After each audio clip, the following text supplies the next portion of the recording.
6 নম্বর হলো, যাদের কোরবানি করার ইচ্ছা আছে তারা জিলহজের চাঁদ ওঠার আগে আগে জিলকদ মাসের শেষ দিনের মধ্যে তাদের হাতের নখ, চুল, গোফ, অবাঞ্ছিত লোম এগুলো সব কেটে পরিষ্কার করে ফেলবেন এবং এই দশক আর সেগুলোতে হাত দিবেন না।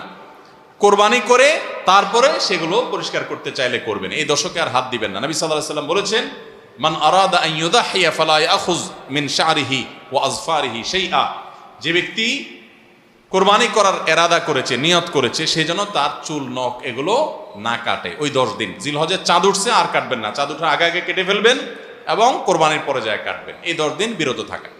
তবে অন্য আরো বিভিন্ন রেওয়ায়াত থেকে, বর্ণনা থেকে বোঝা যায় যে এই আমলটা শুধু যিনি কোরবানি করবেন তিনি নয়, যিনি কোরবানি করবেন না, কোরবানি করার সামর্থ্য নাই, তিনি এই আমল করতে পারেন, তাহলে আল্লাহ তাআলা তাকে কোরবানি করার সওয়াব দান করবেন।